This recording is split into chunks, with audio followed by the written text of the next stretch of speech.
As you know, and you've heard repeatedly, Purdue has a justified reputation for having some of the best students and faculty in the world. To complement all of that, as part of the Purdue Moves initiative, Purdue's leadership created the Purdue Applied Research Institute, or PARI, to broaden the reach and the impact of the university's academic programs. To lead such an effort required somebody with exceptional strengths and background in academia and government to lead it. That person is Dr. Mark Lewis. Let me give you just a little bit of background. Mark has a long and distinguished career, starting with 2 undergraduate degrees from MIT, a master's and a doctorate in astronautics and aeronautics. He joined the faculty of the University of Maryland in 1998, where he became known, among other things, for his pioneering work in hypersonics research. He eventually became the Willis Young Professor and Chair of the Department of Aerospace Engineering there before stepping down in 2012. He was also President of the American Institute of Aeronautics and Astronautics. Now, Mark has held several government-focused positions, including as the longest-serving Chief Scientist of the Air Force. From 2012 to 2018, he was Director of the Science and Technology Policy Institute on FFRDC under the Institute for Defense Analyses. He then became Director of Defense R&E for Modernization and the acting Deputy Undersecretary for R&E at the Department of Defense. He later became the Executive Director of the National Defense Industrial Association's Emerging Technology Institute. That's quite a resume. Among other honors and awards, Mark was the 2018 Air Force Association's Theodore von Karman Award recipient and has received each of the U.S. Air Force's exemplary, meritorious, and exceptional civilian service awards. He's a fellow of the American Society of Mechanical Engineers, a fellow of the Royal Aeronautical Society, and an honorary fellow of the American Institute of Aeronautics and Astronautics. More important than any of that, Mark is now a Boilermaker. As of a year ago, he joined us as the President and CEO of PARI. Please give a warm welcome to Dr. Mark Lewis.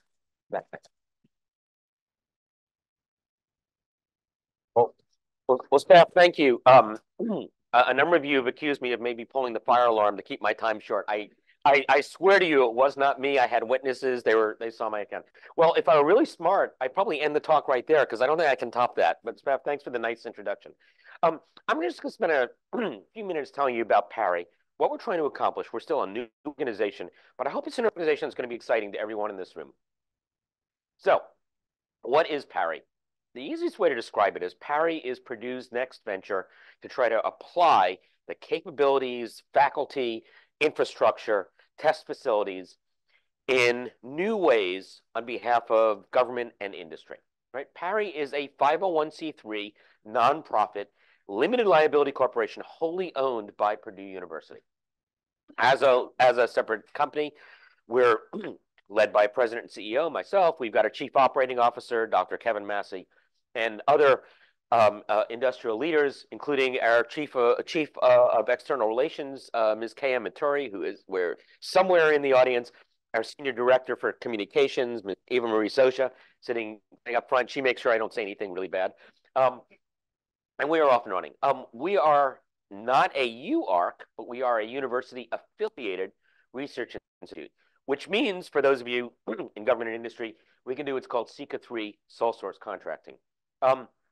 Purdue University has made a tremendous investment in our organization, an initial investment of roughly $120 million. That includes facilities, including a new hypersonic wind tunnel facility, other facilities on campus near NSWC Crane, but also about a $70 million investment in people to get the right staff, to get people spun up so we can start working on the projects that I think you'll all agree are important for national security.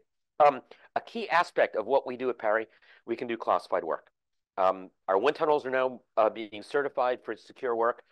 We have a cooperative research agreement with the U.S. Navy through our friends at NSWC Crane. And actually, as of last week, we have a cooperative research agreement with the National Security Agency, again, to allow us to help us do classified work.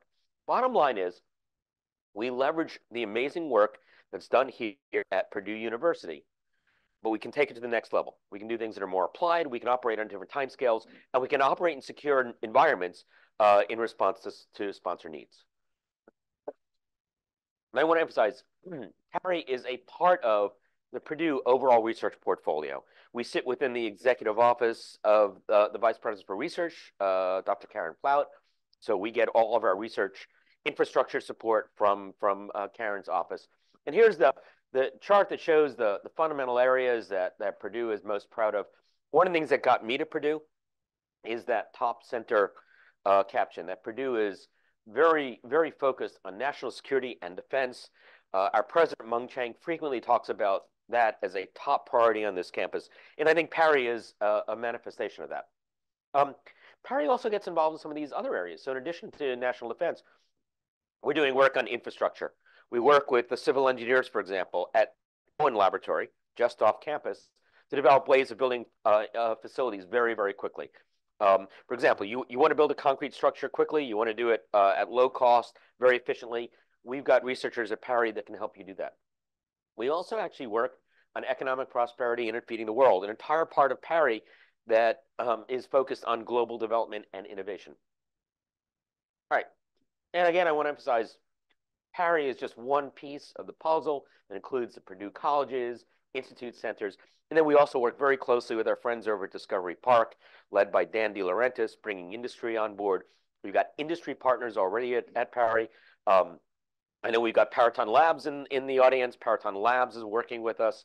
GE Additive for additive manufacturing is also an industrial partner with us. And we actually have GE Additive employees on site at one of our facilities full-time working with our research engineers. All right, so I'll go through this very quickly in the interest of time, but we've got multiple divisions in PARI. Staff mentioned I'm first and foremost a hypersonics person, flight in excess of about Mach 5. Purdue is perhaps the world leader in academic circles in hypersonics. We're adding to that. We've got a brand new hypersonics facility called the HARF, the Hypersonic Applied Research Facility. We do advanced manufacturing there. We're putting some wind tunnels in that place. We work in the Purdue ecosystem on microelectronics. I've got an executive director for microelectronics. Dr. Darren Crum came on board from NSWC Crane. He is leading that effort. We've got an infrastructure innovation lab led by Dr. Amit Varma in our civil engineering department. They do the work on rapid construction. Energetics lab on energetic materials. And finally, we do tech acceleration innovation. And that's exciting because it not only reaches around the world, working with international partners, but it also focuses on things like cybersecurity for the agricultural industry. Obviously, really important for the state of Indiana, as well as investing in new companies in the agricultural sector. Again, really important for the state of Indiana. I chart with some senior leadership. I've already mentioned some of our folks. Kevin Massey, as I mentioned, our Chief Operating Officer. Kay Maturi, our Chief External Relations Officer. If you've got follow-on questions, if you're with industry, you want to work with PARI, if you're with government, you want to work with PARI, please, first stop is Ms. Maturi. She is our expert in all things. General Counsel, and then my Chief of Staff, Ms. Camilla Shanley, as we ramp up this organization. And let's see. I also want to point out, we have set up a board of advisors, and some of these names hopefully look familiar to you. And the chair of our board of advisors is the Honorable Lisa Hirschman. Lisa was the chief management officer in the Pentagon in the previous administration. That meant she was the #3 person in the Pentagon. She's also very well known in the state of Indiana. We have General Hawk Carlisle, honestly one of the most revered 4-star generals in Air Force history. Hawk retired as the head of the Air Force's Air Combat Command, also led Air Force capabilities in the Pacific. We've got Paul Madera from Meritech Capital, Mike McCluskey, who is the CEO and co-founder of Select Milk Products. They produce Fairlife milk, which, yes, okay, I'm getting some recognitions. Okay, full confession. When I first met him, I didn't know what Fairlife was. And I mentioned to my kids, hey, you know, by the way, we got this guy on our advisory board. He does Fairlife milk. You ever heard of it? And they looked at me like I was from Mars. They're like, are you kidding me? This is like the milk product. So Mike McCluskey is on board. And then Steve Feinberg, who's the founder and CEO of Cerberus Capital Management, a company that does a lot of investment in the defense sector, is on board, and we're going to have more. I'll breeze through these. This is our hypersonics lab. It's just off campus, other side of the airport. It has an absolute state-of-the-art manufacturing capability. Let's see. I know Greg Schofield is in the audience. Greg, Greg, raise your hand. So Greg is one of our lead engineers in the HARP facility, in our manufacturing facility. But what's really exciting about this is not only do we do manufacturing, we've got wind tunnels right next door. So you can build the part with state-of-the-art, either high-temperature materials, ceramics, and then walk it right over to the wind tunnel and test it there. And even more exciting, all those facilities are being certified to be cleared. So the manufacturing facility will be cleared to secret, the wind tunnels to TSSCI. So fully capable for the DoD. This is a zoom in on one of the components there. We've got this Advanced Manufacturing Technology Center. I mentioned we have industrial support from GE Additive. The capability here is we can go from the fundamental design of a part. You got a concept for a part, we can go from fundamental design all the way to manufacturing, including assembly, and then test. And one of the most exciting things that this group has done recently, actually built a supersonic combustion ramjet engine, which is the engine we think of choice for powering a vehicle that will fly at 5 times the speed of sound or above. They're able to manufacture it entirely inside this lab, and then we will test it on campus. I mentioned our Tech Acceleration Innovation Lab. We call it GDI, Global Development Innovation. They are literally around the world. They work with USAID on multiple projects. Cybersecurity is one of their key areas, by the way. And I like to think about this as soft power. So whereas the hypersonics and energetic materials, microelectronics, you can think of that as hard power components. This is soft power. This is helping the rest of the world, helping them to secure, helping our friends, partners, and allies around the world to strengthen us all.